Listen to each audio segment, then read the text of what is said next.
¿qué tal? Muy buenas noches, bienvenidos a Noticias 22. Qué alegría, qué gusto que estén con nosotros. También es un honor estar con Rafael García Villegas compartiendo este espacio en el que vamos a tener muchas cosas. Vamos a platicar, entre otras cosas, con una bailarina muy destacada, a ver si ubican quién es ganadora del premio Benoit de la danza. Rafa, hay muchos contenidos este día, este martes.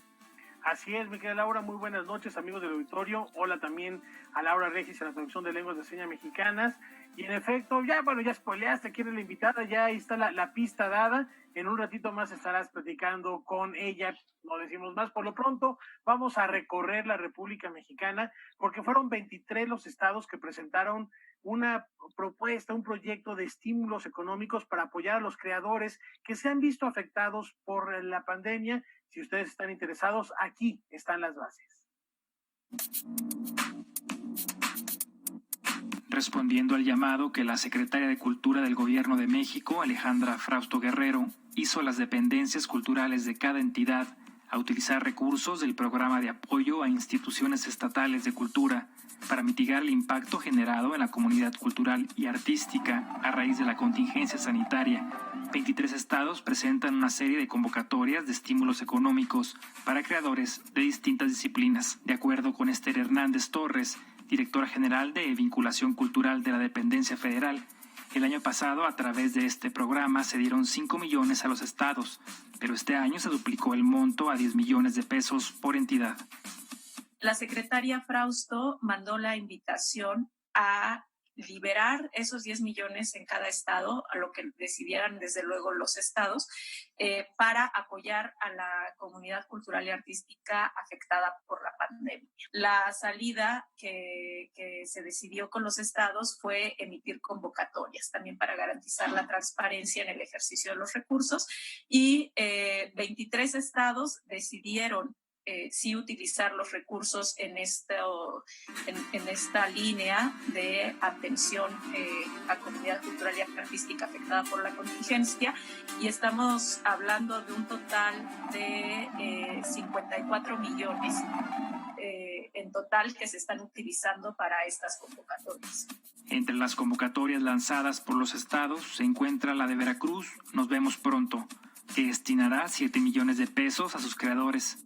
El estado de Chiapas, con la convocatoria El Arte Ayuda, destinará 7 millones del programa, y la Secretaría de Cultura de Tabasco utilizará más de 4 millones para apoyar a artistas tabasqueños. Fundamentalmente, lo que están proponiendo los estados son contenidos digitales, es decir, a quien gane, a los agentes que ganen estos estímulos, se les van a entregar en contraprestación un contenido digital que va a ser puesto en las plataformas de los distintos estados, desde luego en Contigo en la Distancia, que es la plataforma de la Secretaría de Cultura, y en algunos casos están aplicando también otra propuesta de la Secretaría, que es el Banco de Funciones o de Presentaciones Artísticas, en donde se les da el recurso antes por un proyecto, por el proyecto que presenten, y cuando se reactiven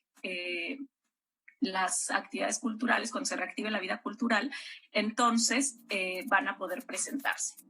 Las personas interesadas deberán consultar las bases de las convocatorias en su entidad a través de los portales digitales de las dependencias estatales de cultura. Noticias 22, Omar Vera. Bueno, recordarán que la semana pasada les platicamos acerca de lo que estaba ocurriendo con el Teatro Julio Jiménez Rueda y los comentarios de una parte significativa de la comunidad escénica sobre la desaparición de este espacio que pertenecía, el predio del Teatro Jiménez Rueda, ahí en Plaza de la República, al ISSSTE. Bueno, pues ahora se dio a conocer una buena noticia, no solamente para la comunidad teatral, sino para el público en general, que se va a reabrir un espacio teatral en ese mismo lugar. Vamos a ver cómo es que se logró esto, una conferencia de prensa, y Julio López nos platica.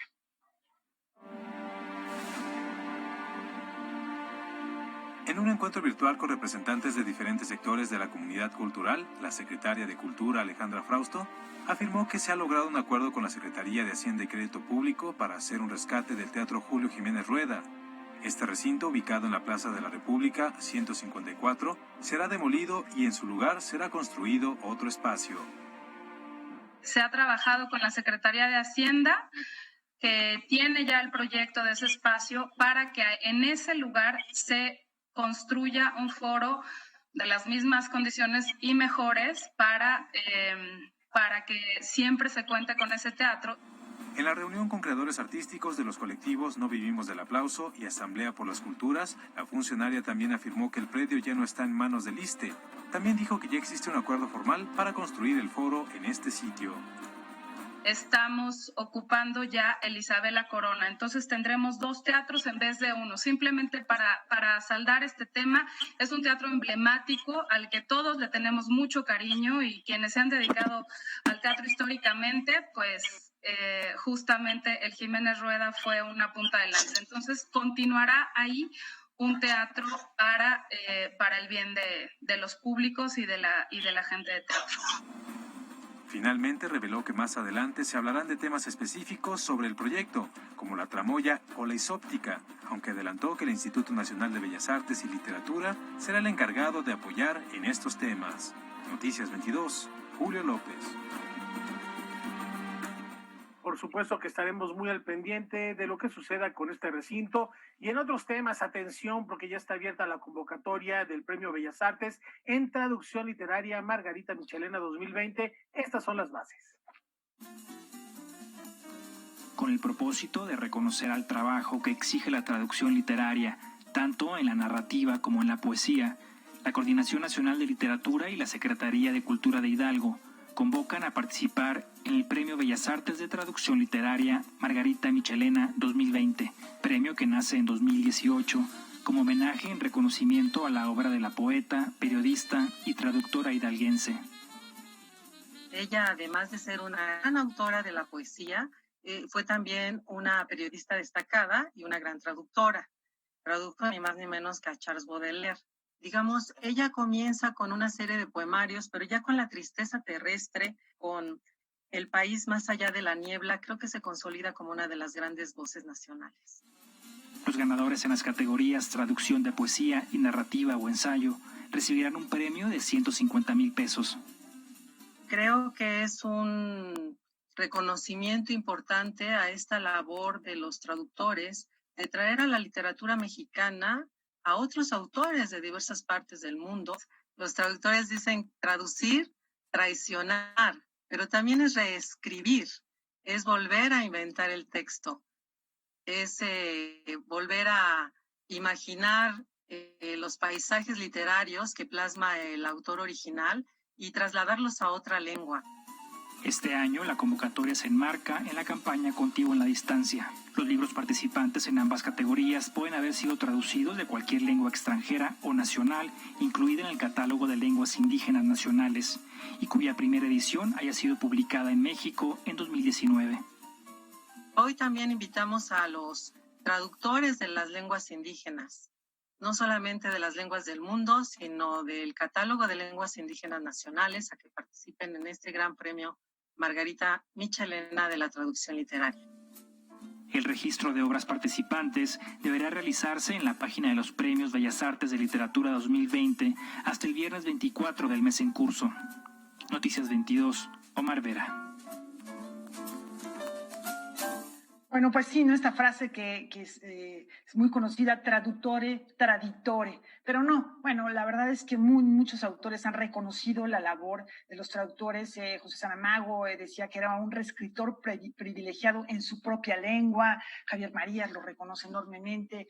¿Qué sería de nosotros los lectores si no hubiera traductores de tantas lenguas que desconocemos? Y bueno, antes de la pausa les comentamos que el Festival Internacional de Cine de Guadalajara acaba de nombrar a Jimena Urrutia como la nueva directora de este festival en la versión que se realiza en Los Ángeles, California. El comité organizador del acontecimiento mencionó que la experiencia y las capacidades de Jimena Urrutia son fundamentales para continuar con la misión de impulsar y promover el cine latinoamericano allá en los Estados Unidos. Mucho éxito a Jimena Urrutia. Ya regresamos.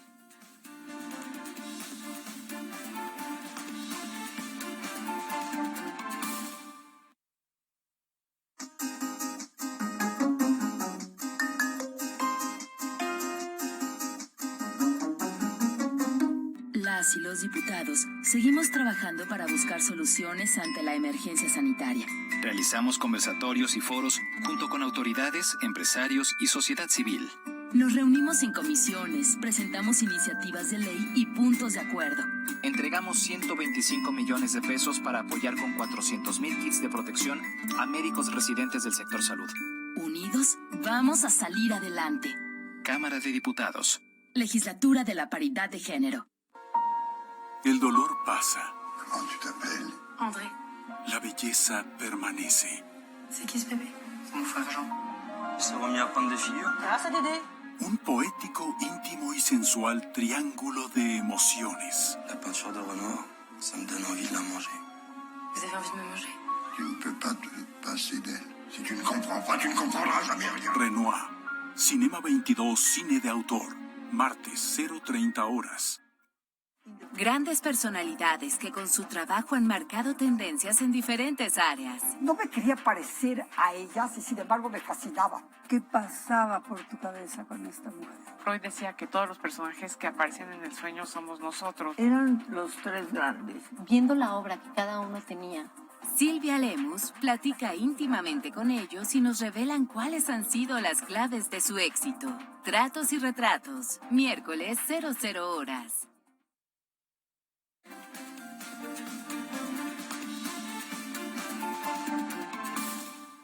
La revista Artes de México está de mantener largo, celebra 33 años de historia y la celebración llega en momentos difíciles. También veamos cómo les ha afectado esta pandemia. Artes de México, revista que vio la luz en 1955 y que tras el fallecimiento de su fundador, el promotor cultural Miguel Salas Ansúrez en 1981 y 7 años de ausencia, renaciera bajo la dirección de Margarita de Orellana y Alberto Ruiz Sánchez. Ha sido a lo largo de su historia un proyecto cultural creado por y para los amantes de la cultura. A lo largo de más de 30 años de su renacimiento, ha contribuido a enriquecer la cultura artística de México, al mismo tiempo que ha desarrollado un vínculo con un amplio público lector. Vamos a cumplir en octubre 33 años de sacar sobre todo lo que es esto, que es revista libro.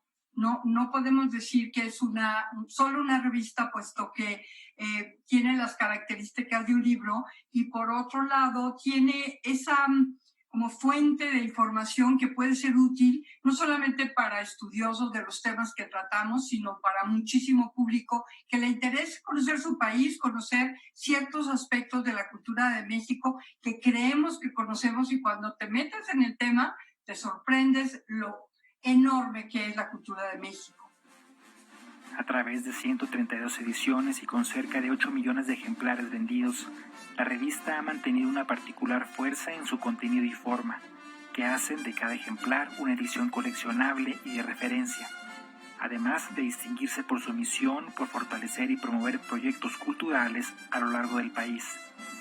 Tras la crisis sanitaria, con la desaparición de la venta física en librerías, la editorial ha visto agravarse una crisis que ya venía resintiéndose desde principios del año pasado, con el crecimiento económico en el país.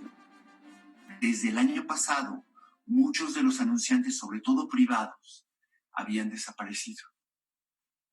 Y al restringirse la economía, los anunciantes privados se fueron retirando. Desde el año pasado ya nos tuvimos que achicar. Ya nos achicamos mucho. En lugar de publicar 10 libros y 4 revistas, publicamos una sola revista, otra al borde de la pandemia, es decir, sacamos 2 en año y medio. Y un solo libro. Bueno, sacamos 2 libros más de la serie de medicina tradicional.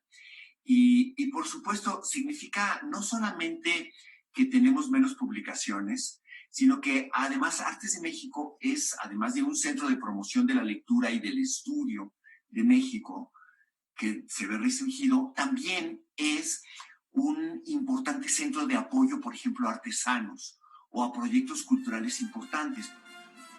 De acuerdo con sus directores, cada ejemplar es creado artesanalmente, creando una experiencia transformadora en el lector, lo que se ha reflejado en que Artes de México ha sido reconocida con 170 premios nacionales e internacionales al arte editorial. A pesar de ser una empresa pequeña, pues nos hemos sostenido muchas veces decimos por el rigor y las ganas que le metemos a la revista, que consideramos mucho que es un trabajo artesanal. De alguna manera, el libro que estamos entregando sea placentero, ¿no? Además de instructivo, por supuesto. Su última edición, dedicada a la colonia Roma, ofrece en sus páginas un recorrido por la historia y magia de una de las colonias más emblemáticas de la Ciudad de México. Ejemplar que se puede encontrar junto a otros anteriores en los portales de las principales librerías del país y en el sitio de Artes de México. Noticias 22, Omar Vera. No, pues la verdad es que le deseamos Artes de México muchos más números, una recuperación de esta crisis que viven muchos otros medios, muchas otras publicaciones, pero bueno, ahora veíamos la colonia Roma, Xochimilco, el chocolate, en fin, tantas publicaciones que efectivamente nos muestran quiénes somos, cómo somos, con una edición cuidadísima, con una impresión fabulosa y que además han recorrido el mundo mostrando aspectos muy diversos de nuestra gastronomía, nuestras artesanías, nuestra cultura en general. Bueno, pues Alberto, a Margarita, un abrazo y a seguir luchando por mantener Artes de México. Y ahora les comentamos algo que tiene que ver con denuncia, con cine. Bas Dreisinger y Hans Wills Thomas buscan dar voz a muchas personas que están en prisión y que denuncian la falta de medidas sanitarias, la carencia de programas para su reintegración en la sociedad, y esto por medio de proyecciones en la vía pública, en donde podemos darnos cuenta, leer los testimonios de estas personas que están en prisión. Vamos a conocer más sobre este proyecto llamado The Writing on the Wall.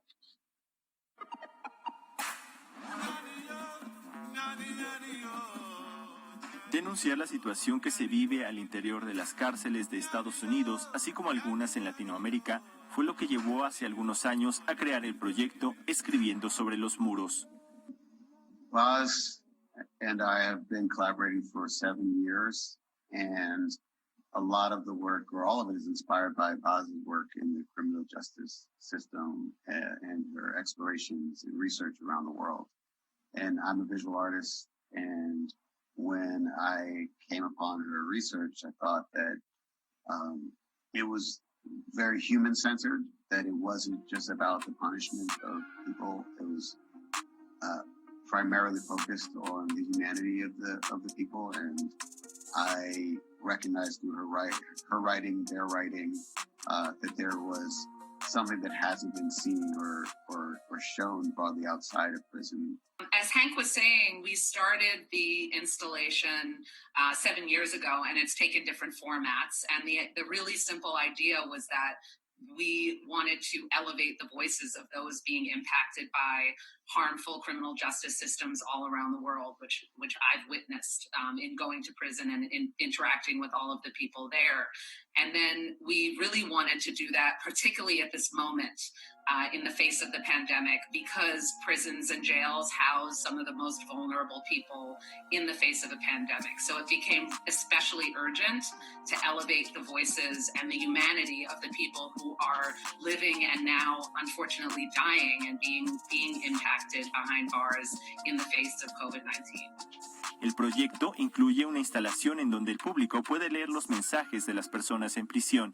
El diseño recrea el confinamiento y la instalación es realizada por personas que fueron liberadas. Sin embargo, por la pandemia en México, solo se realizaron varias proyecciones en Avenida Insurgentes y Álvaro Obregón, la estación del Metro Cuauhtémoc, la Suprema Corte de Justicia de la Nación y el edificio de la Procuraduría General de la República con sede en Avenida Reforma. En los mensajes se deja ver la falta de medidas sanitarias por el COVID, pero también la carencia de programas en las cárceles que les permitan a estas personas incorporarse a la sociedad cuando sean liberadas. Doing these projections and sharing their voices, we hope that it reminds people that it's not just a U.S. problem, it's not just a problem in certain countries, that it's a global problem, and that these global people share the same challenges, and it's all of our responsibility to fix them. We selected the pieces for the projection iteration because they had a special beauty and a special resonance in this moment of quarantine and isolation and fear and anxiety. So a lot of the pieces, as I mentioned, 2 of them speak to COVID directly, but the others speak to some loneliness and isolation. Al darle voz a los que están en prisión, se busca eliminar de manera simbólica las barreras entre los presos y los transeúntes, pero sobre todo, reconocer la falta de aceptación y tolerancia. This is a live experiment, and there are so many connections between the United States, especially in Mexico, around incarceration, and most recently through the basic ending of the asylum program and the detentions in ICE centers, as well as the fact that in certain parts of our country, you can be seen as criminal in the United States because of your ethnic or cultural identity and background. Noticias 22, Alberto Aranda. Una muestra que indiscutiblemente nos invita a la reflexión, como también, y quién mejor en estos momentos de pandemia que un premio Nobel de Química para plantear la situación, cómo va a ser el futuro y nuestra relación con la naturaleza, con los demás seres humanos y, ¿por qué no?, con las entidades financieras. Todo esto ocurrió en el High Festival.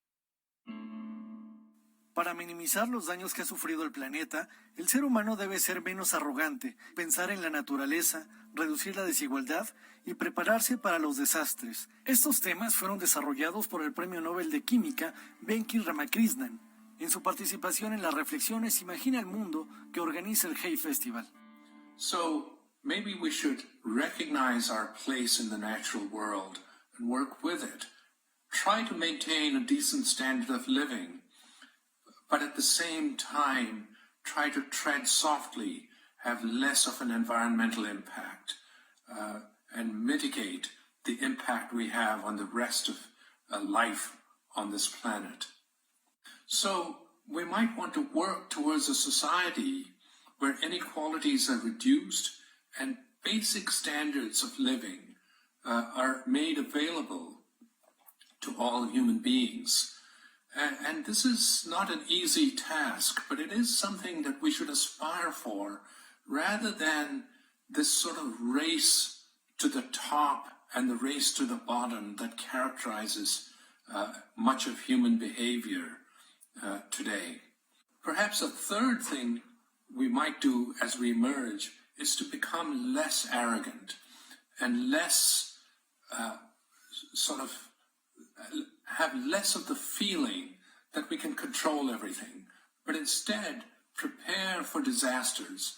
Disasters could be all sorts of things. They could be earthquakes, they could be hurricanes, they could be floods, or they could be pandemics, or they could be economic downturns, unexpected economic crashes. And we want to try and build a resilient society that actually prepares us for that, so that the effects of these are minimized and the suffering caused by these is minimized. So these are 3 ways in which we can try to emerge from a post-pandemic period into a better world where we are more humble. We understand our place in the world, we understand our limits, and we try to be humble and learn from the mistakes of the past and learn about nature and about the world around us. Thank you very much. Noticias 22. Bueno, pues reflexiones muy, muy valiosas para los tiempos que corren.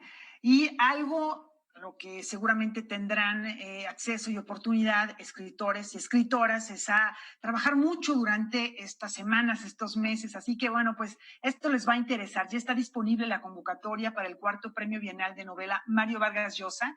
En este galardón, bueno, estarán quienes puedan escribir en nacionalidad, no importa la nacionalidad, que hayan publicado una obra, eso sí, en español, entre enero de 2019 y diciembre de 2020, o sea, de este año.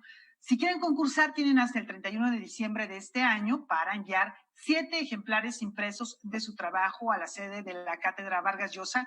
Además, deben incluir un teléfono de contacto, correo electrónico y dirección postal. No se van a aceptar trabajos enviados por correo electrónico, traducciones de libros o novelas que hayan participado en ediciones anteriores. El premio se va a entregar en Guadalajara durante la 4ª Bienal Mario Vargas Llosa en el Conjunto Santander de Artes Escénicas. Esto será del 6 al 9 de mayo del 2021. El ganador, la ganadora va a recibir nada mal $100,000. ¿Qué les parece? Si ya tomaron nota, bueno, pues nos vamos a la pausa.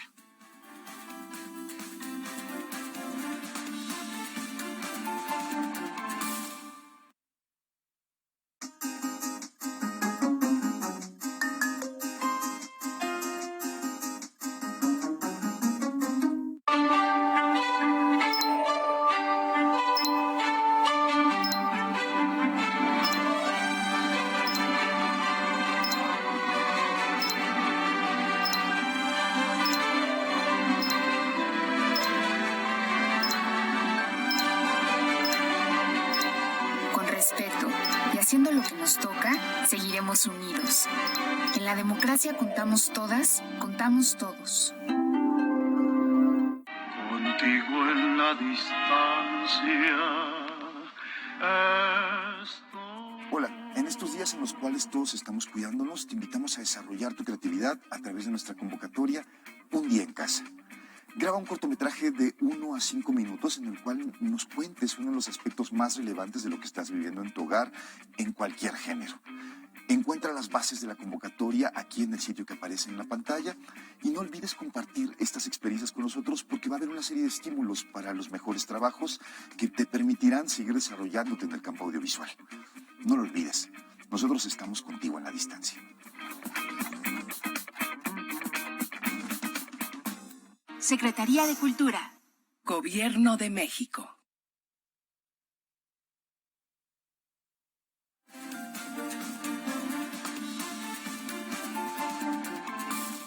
Y continuamos con la celebración de los 60 años de la Filmoteca de la UNAM. Ya mañana se cumplen y aquí Julio López ha preparado una serie de reportajes precisamente para celebrar el legado, las riquezas que resguarda, no solo en audiovisuales, sino también en texto, como es el caso de la historia de este argumento que pertenecía a la biblioteca de Julio Bracho, La sombra del caudillo. Se incendió la biblioteca, se rescató y fue Diana, su hija, quien lo donó a la Filmoteca de la UNAM. Grosso modo de la historia, aquí está el reporte.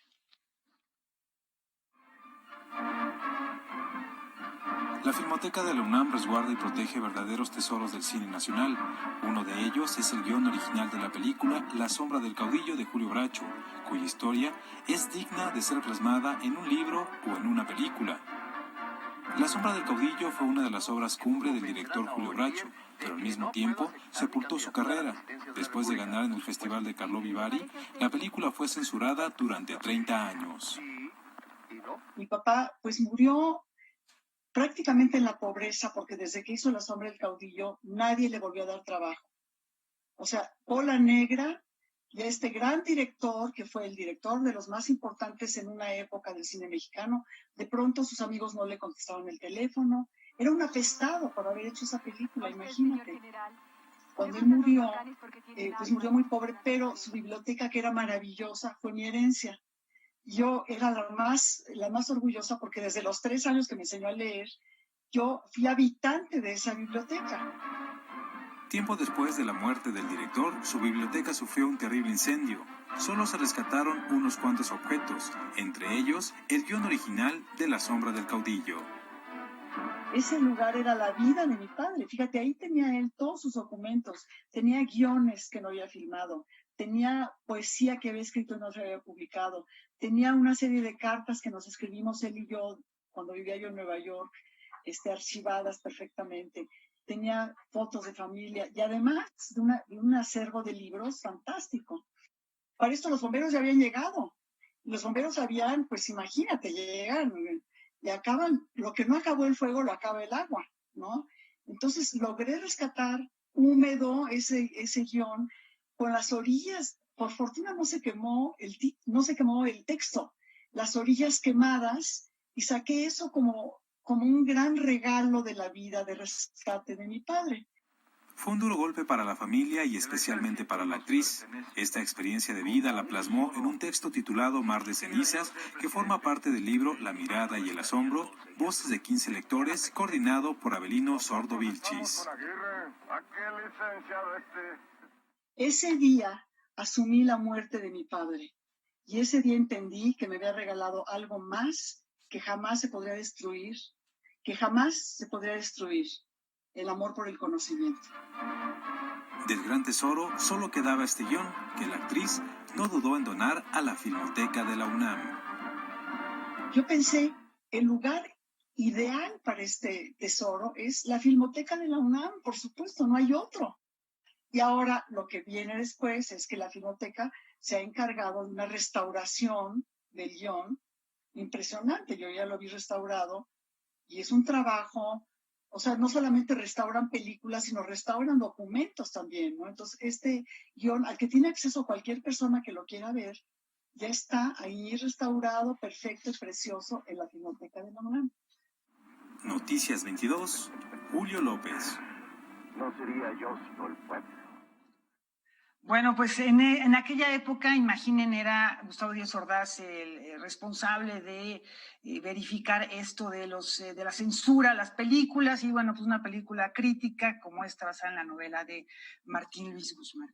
Bueno, por otro lado, les vamos a presentar la siguiente nota, a ver qué les parece, es de Pierre Foudarelli, quien descubre la conexión entre la pintura, la fotografía, el modelado en 3D, con una exposición que cuestiona muchas cosas de nuestro entorno. Vamos a verla.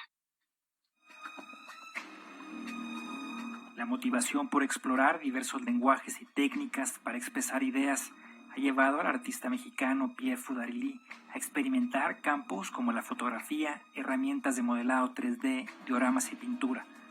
En su obra, la figura humana y la fantasía son una constante que utiliza como una especie de desafío para quien observa.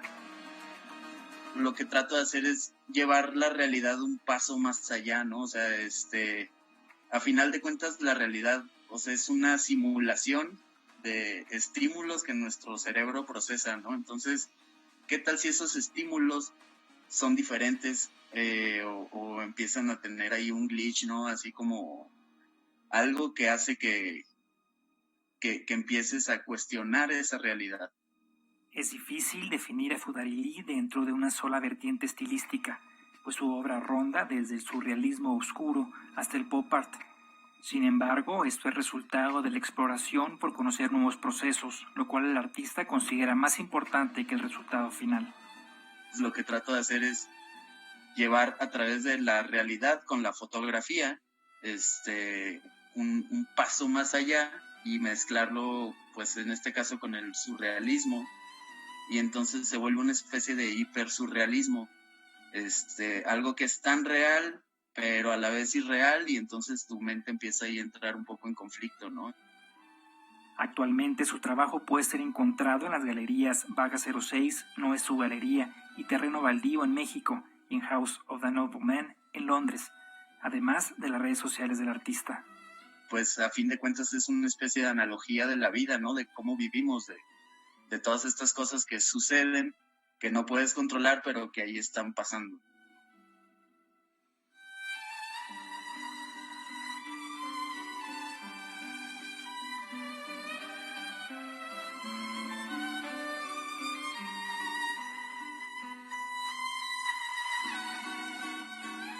Noticias 22, Omar Vera. Y de la imagen nos vamos a los sonidos. El ensamble escénico vocal nos comparte una probadita de su repertorio en la plataforma Contigo en la Distancia. La Marcha de las Canicas de Francisco Gabilondo Soler Cricri, Rapsodia Bohemia de Queen, West Side Story y Por ti de Oscar Chávez son algunas de las canciones que integran el repertorio del ensamble escénico vocal. Esta agrupación surgió como el Coro de Cámara de CENART, a cargo de Gerardo Rábago. Después fue el Coro de Cámara Juvenil de México, y en el 2013, cuando se hizo una reforma al programa de la Escuela Carlos Chávez, la agrupación se convirtió en el ensamble escénico vocal. Ha sido un laboratorio de muchos años hasta encontrar más o menos el punto de equilibrio en el cual el cantante pueda cantar, pueda actuar y pueda bailar. Todo sin demeritar una actividad o la otra, sobre todo la del canto, obviamente, ¿no? Entonces, ese laboratorio está concluyendo en estos meses con un plan de estudios para una carrera en cantante escénico.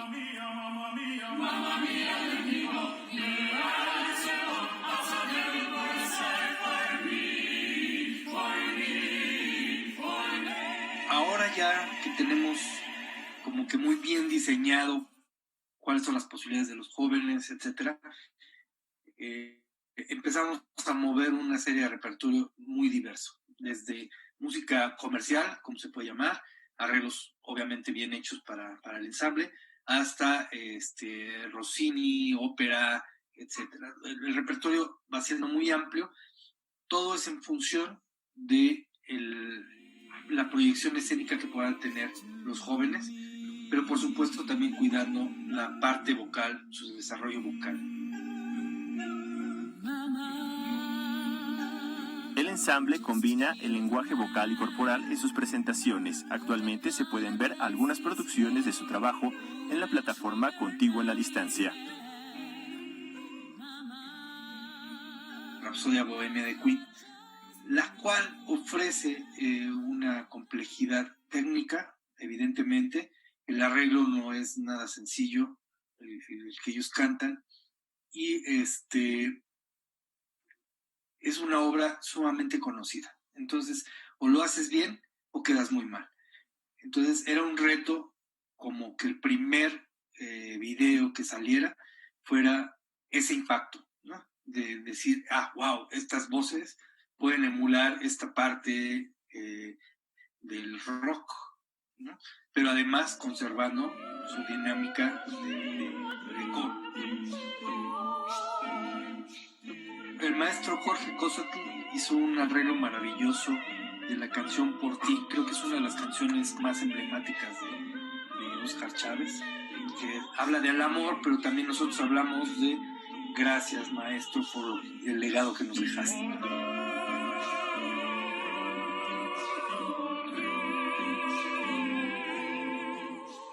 En breve, el ensamble escénico vocal presentará en esta plataforma el arreglo de la canción Creo, de José Galván, así como otras piezas en las que están trabajando. Noticias 22, Alberto Aranda.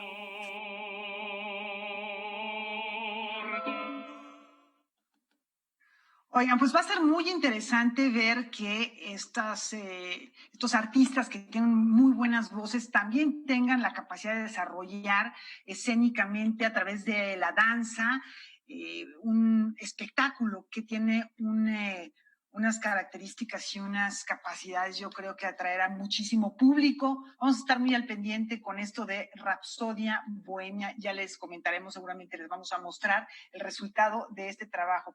Y bueno, en otros temas, porque pues es otra manifestación artística, las palabras se han convertido en dibujos y los dibujos en canciones. Descubramos a los personajes del Tralalario de Juan Gedovius. Marcianos, orangutanes, un abuelo de madera y una nube que quedó atrapada en una ventana son seres que están ahí, en la vida cotidiana, y que ahora podemos ver gracias a Juan Gedovius. Es como no dejar de jugar, entender que la realidad es mucho más fantástica de lo que creemos, ¿no? Estamos como en nuestro tenecito y todo. Creo que ahora esta época que si bien carga muchísimos dolores y muchísimas angustias, también nos ha hecho reflexionar mucho acerca de eso justamente y encontrar los primeros o los mejores milagros ahí, en ese momento, en ese instante y no los veías. Y creo que pasa mucho a través del disfrute, en realidad, del disfrute, de la gana, de encontrarle otras, metáforas a todo, ¿no? Ahí está, esperando. Ilustrado y escrito por Juan, las historias reunidas en Tralalario están en rima. Adoro las rimas, se han perdido, ya no estamos tan acostumbrados. Es parte de nuestra tradición, es parte de de todo lo que nos rodea y lo hemos perdido un poquito. Entonces yo retomé, me gusta rimar, y de repente dije, bueno, ¿y por qué no también las hacemos, ya que estamos en esas, pues, ¿por qué no lo hacemos en décimas? Las décimas es una cosa que me gusta mucho porque tienes que hacer hay un par de peripecias con el lenguaje. Además, cada cuento viene acompañado por una canción que hizo Juan. Para poder escucharlas, solo hay que ir al Play Store y descargar la app Lo que leo Santillana MX. Hasta abajo está la opción de Descubre y lo siguiente es colocar la cámara sobre la imagen del libro y listo, a escuchar todas las canciones que fueron creadas para Tralalario. Y la música pues va cantando el texto tal cual, con una música que en realidad está creada a través del gusto y del placer estético de la música en sí. No es un género específico, no está pensada para...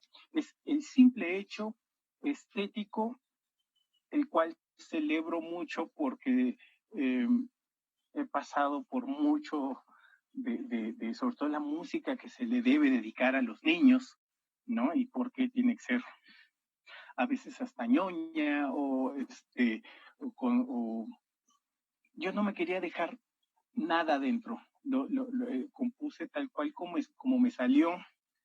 Algunas no son lo más sencillo, pero sí son sencillas de escuchar, que eso es lo que me interesa, o sea, que sea antes que cualquier cosa un placer estético, tanto en las palabras como en los colores, como en la música. Noticias 22, Alberto Aranda.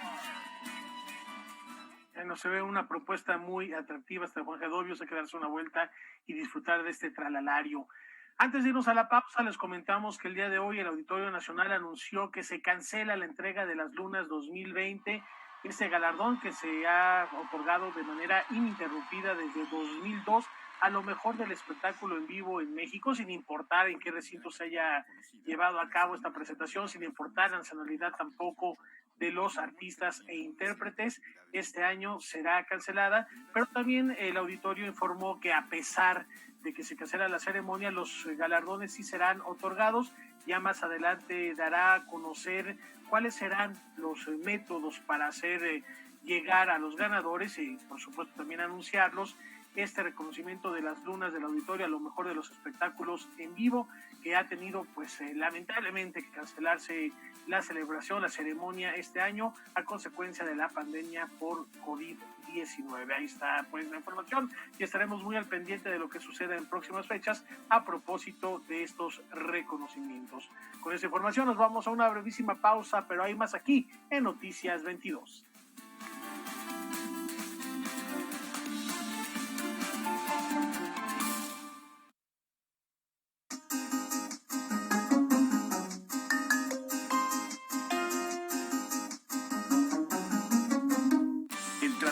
Comercio con Estados Unidos y Canadá, TEMEC, marcará la ruta del futuro para México. El Senado ratificó este acuerdo que nos integra con una de las áreas de libre comercio más grandes e importantes del mundo. El TEMEC contiene disposiciones innovadoras como medidas anticorrupción, mejores prácticas regulatorias, comercio digital, inclusión de pequeñas y medianas empresas, protección del medio ambiente y derechos laborales. Trabajo, cooperación, crecimiento y bienestar con el TEMEC. Senado de la República, cercanía y resultados.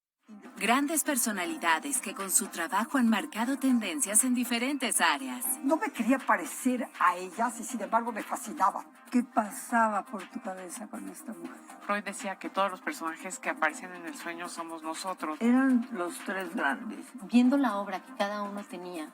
Silvia Lemus platica íntimamente con ellos y nos revelan cuáles han sido las claves de su éxito. Tratos y retratos, miércoles 00 horas.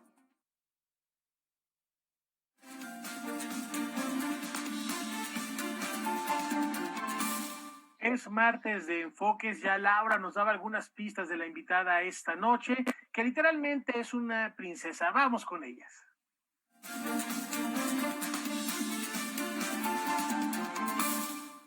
Encarnar a la princesa Blancanieves, a una graciosa y ligera Sílfide o a Julieta, la heroína de amor más famosa del mundo, parecería un sueño delirante. Pero es mucho más que eso. Es trabajo, disciplina, talento, y luego más trabajo y más disciplina y más talento y así. De esto y otros temas platicaremos con la prima bailarina de la Ópera de Berlín, ganadora del Benoit de la danza, otorgado por el Bolshoi de Moscú. Es un premio considerado el Oscar de la danza. Elisa Carrillo, gracias por estar con nosotros, gracias por conectarte a Canal 22 desde Berlín. ¿Cómo están las cosas por allá? Hola Laura, qué gusto poder saludarte y bueno, la verdad es que aunque sea a la distancia, siempre me siento muy feliz de tener contacto con mi país y bueno, con ustedes, con Canal 22, un gran gusto siempre. Pues vamos a hacer un pequeño repaso de tu trayectoria, ¿te parece bien? Creo que me ibas a comentar algo sobre cómo están las cosas en Berlín, ¿sí? ¿Es así? Sí, perfecto, sí. Bueno, mira, realmente las cosas aquí ya están volviendo digamos, a la nueva realidad. La gente ya está trabajando, ¿no? De algunos con diferentes restricciones, pero realmente la vida ya se siente un poco como era antes, solo que ahora uno aprende a tener el cubrebocas todo el tiempo, no puedes salir de tu casa sin un cubrebocas, tienes que mantener la distancia como en todos lados, pero digamos que la vida ya, la gente ya se siente fuera, como si fuera antes, ¿no? La diferencia es que para nosotros los artistas la cosa no ha cambiado.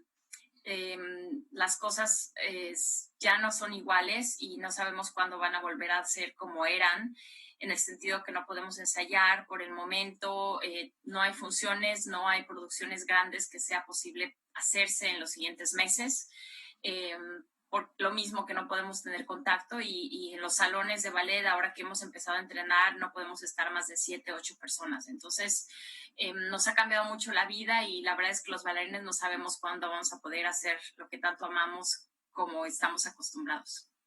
Bueno, con una trayectoria como la tuya, pues la verdad es que sí resulta un cambio muy drástico, aunque hemos visto que en tus redes sociales has tenido actividad, has dado clases, has estado en línea, has subido fotografías con alumnos, con alumnas que te siguen. Tú eres un ejemplo para muchas generaciones de chavitas, de chavitos que desean estar en la danza, y es que tú iniciaste muy pequeña, tú eres de Texcoco. ¿Por qué no nos platicas un poquito sobre estos inicios? ¿Alguien de tu familia se dedicaba a la danza, a las artes, o cómo nació esta inquietud? Bueno, en mi familia nadie se dedica a la danza ni a las artes. Realmente mi mamá viene de Chiapas, mi papá de Nayarit y en mi familia nunca hubo un artista. Todo se dio porque, bueno, yo siempre disfrutaba mucho de la música, del movimiento y después de que yo nací en Texcoco, cuando tenía casi 6 años, entré a una escuela de ballet porque mamá se dio cuenta que yo tenía como que esa necesidad de expresarme con el movimiento. Y porque también me dijo, bueno, pensé que ibas a caminar elegante, que te iba a gustar, entonces me metió a las clases de ballet sin saber que lo podía hacer profesionalmente o que tenía las aptitudes. Entonces fue algo que descubrimos con los años, con mi familia, que realmente lo podía hacer, y también todo el amor y toda la pasión por la danza fue creciendo con los años, porque pues en mi familia no había nadie y fue algo completamente nuevo para todos nosotros, ¿no? Descubrir el mundo de la danza, aunque siempre hubo amor por las artes, eso sí. Bueno, y el hecho de que te hayan apoyado, que hayan impulsado tu interés y tus estudios, yo creo que fue muy, muy importante, fue primordial. Después estudias en la Escuela Nacional de Danza Clásica y Contemporánea de Limba. A los 14 años tienes ya el privilegio de ser seleccionada con una medalla de oro y una beca del English National Ballet School, del Limba y del FONCA, y continúas tus estudios en Londres. ¿Cómo fue este cambio que, pues siendo tan pequeña, ha de haber sido muy, muy duro en algún aspecto, ¿no? Sí, realmente fue muy duro porque me fui de México, llegué a otro continente, a otro país con otra cultura, otras tradiciones, otro idioma. Y yo siempre era muy, muy cercana a mi familia, ¿no? Hacíamos muchas cosas juntos y de repente fue como que romper con todo eso y estar sola y volverte independiente a tan corta edad. Fue muy difícil, pero creo que en ese momento yo no me di cuenta de todo lo que implicaba, porque lo que yo quería era irme a lograr ese sueño de pisar escenarios en otras partes del mundo, y creo que eso fue lo que me dio muchísima fuerza para no dudar y no tener miedo, ¿no? Aunque sí hubo momentos muy difíciles, pero creo que me di cuenta ya que estaba en Inglaterra. El momento de tener la oportunidad de irme, no lo dudé, ¿no? Siempre quise irme en ese momento. Ahora, ¿cómo llegas al Stuttgart Ballet de Alemania y llegas a ser solista? ¿Qué se requiere para ser seleccionada y después ser seleccionada como solista? ¿Cuáles son los elementos que quienes hacen esta elección toman en cuenta para poder integrar a un nuevo miembro a un ballet como este, de este nivel? Bueno, yo cuando me gradué de la escuela en Londres, tuve la oportunidad de que el director del Stuttgart Ballet fue a la escuela. Cada vez que viajaba iba a ver a los alumnos que se iban a graduar. Y en esa ocasión me vio Britt Anderson y me invitó a hacer audición con la compañía. Entonces yo viajé porque normalmente lo que pasa es de que cuando te gradúas, viajas y audicionas por diferentes lugares, en diferentes países hasta que te contratan, ¿no? Entonces yo en esa ocasión viajé a Stuttgart, hice la audición y me contrataron. Fue como llegué a Stuttgart. Ahora, ya he estado dentro de la compañía, pues fue una cuestión de mucho trabajo, mucha disciplina por varios años, ¿no? Y tener que trabajar y aprovechar cada oportunidad que se te le daba para poder sobresalir entre todos los demás miembros del cuerpo de baile, y cada vez que había una oportunidad de que alguien se enfermaba o se lastimaba o algo pasaba y decían, ¿quién lo puede hacer? Tú tienes que estar lista, ¿no? Entonces, es una lucha constante de trabajo, de exigirte y también de ser seleccionada por coreógrafos, ¿no? Por maestros para hacer nuevas cosas, y poco a poco te van dando roles, los vas haciendo, si los haces bien te dan otra oportunidad hasta que llegas, hasta que vas subiendo de categoría, y fue cuando llegué a ser solista. Bueno, desde luego hay algunas cualidades físicas con las que se nace. Características que tienen que ver a lo mejor con flexibilidad, con capacidades de movimiento, con una expresividad que se tiene. Y luego está la otra parte de la técnica, el trabajo. Esto seguramente genera una competencia muy, muy fuerte entre bailarines, bailarinas de todas partes del planeta. ¿En algún momento te sentiste con una presión difícil de controlar al estar rodeada seguramente por gente también muy, muy talentosa que buscaba ese lugar que finalmente lo tienes tú? Bueno, realmente esa competencia, esa manera de que no tienes que trabajar para destacar, es algo que sigo viviendo día a día, no es algo que lo tienes durante toda tu carrera con los bailarines, porque van pasando los años, llegan nuevos bailarines, ¿no? Tú por una parte tienes más experiencia, pero también hay gente nueva, entonces todos los días de tu carrera tienes que estar luchando por demostrar en qué lugar estás, por mejorar, porque al final de cuentas, digamos que la competencia más grande que tienes eres tú mismo, ¿no? Mejorar para poder seguir subiendo, y no ha sido fácil, no es fácil porque, bueno, tienes que ser muy fuerte mentalmente, exigirte mucho, pero también creo que es muy importante aprender a poder trabajar con otras personas, a aprender de lo que tienen ellos, pero también tener muy claro qué es lo que tienes tú y cuál es tu fuerte. Ahora, tú además de esto has tenido una preparación desde el punto de vista cultural en muchas otras áreas, además de dominar tu especialidad, hablas muchos idiomas, por mencionar un ejemplo, inglés, alemán, ruso, italiano. La preparación de un bailarín, de una bailarina, además de el aspecto propiamente de la danza, en tu caso ha sido muy completa, ¿no? Sí, o sea, realmente es muy importante como artista no solo dedicarte a lo que tú haces, ¿no? Tu entrenamiento, todas las cosas que son tan importantes, sino también a todo lo que te pueda ayudar a enriquecerte, a conocer, a leer, a viajar, a ir a museos, ir a conciertos, saber qué está pasando en el mundo. Creo que la lectura y estar al tanto de lo que pasa a tu alrededor te enriquece como ser humano. Entonces, todas esas experiencias las tienes que aprender, porque eso mismo te hace un artista más completo, ¿no? Y te ayuda también a saber simplemente, ¿no? Ver las noticias y qué está pasando en el mundo, te hace tener otra idea de lo que se está viviendo, te ayuda también a veces a trabajar en toda la parte de las emociones, ¿no? Es muy importante no solo quedarte dentro de la burbuja que es tu mundo, sino tratar de también ver qué pasa a tu alrededor y estar consciente. Bueno, esto que acabas de mencionar, la conciencia de lo que pasa en el mundo, la conciencia de lo que pasa en México, te ha llevado a crear todo un programa integral muy diverso, muy completo, muy rico, que incluye galas, Elisa y Amigos, Festival Internacional de Danza, Danzatlán, Pedagogía de la Danza Clásica, que es un diplomado, becas, la beca que lleva tu nombre, la beca Débora Wayne, la beca Gustavo Herrera, proyectos sociales, proyectos que tienen que ver con el desarrollo de niños, de jóvenes, de sociedades completas, porque esto impacta también a las familias cuando alguien tiene la oportunidad de desarrollarse desde el punto de vista del arte y de la cultura. Platícame de cómo se ha ido integrando, porque cuando uno revisa todo este programa, pues es complejo, no es algo que se haya dado de una manera, digamos, de pronto, sino paulatinamente se ha ido desarrollando toda esta serie de actividades, Elisa. Bueno, realmente es algo que ha pasado con los años. Yo desde el 2012 estoy haciendo eventos en México donde hago galas, hago conferencias, hago talleres.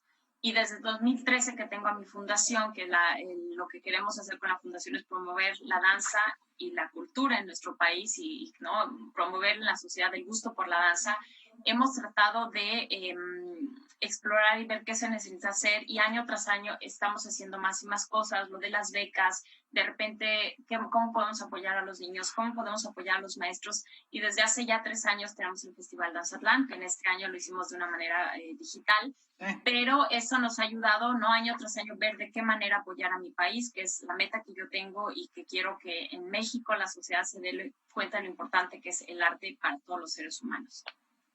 Elisa, pues qué gusto poder platicar contigo, poder disfrutar de lo que haces a la distancia y seguramente cuando todo esto pase, pues nos volvemos a reencontrar y volvemos a presenciar todos estos espectáculos y posibilidades que hay.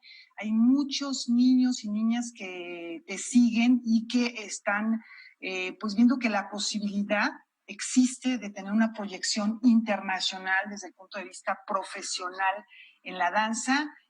Has tenido algunos de los logros que ya hemos mencionado por primera vez para un mexicano, para una persona mexicana. Y bueno, pues ahí está desde luego tu compañero Isaac Hernández, que también está viendo brecha.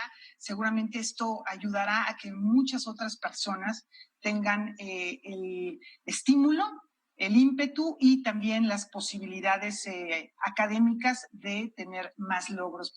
Siempre terminamos esta charla, Elisa, con 3 preguntas del cuestionario Plus de respuesta inmediata. Y bueno, pues te voy a hacer estas 3 preguntas de bote pronto. A ver qué tal. Lo primero que te venga a la mente, algo que extrañes de México. A mis padres. Ahora, ¿cuál es tu animal preferido? Uy, eso está... espérame. Es que ahí no... me gustan los gatos. Los gatos, claro. Misteriosos, fascinantes. Y finalmente, ¿tienes algún lema, alguna frase que sea como tu guía, como una manera de inspirarte? Nunca perder la esperanza y soñar.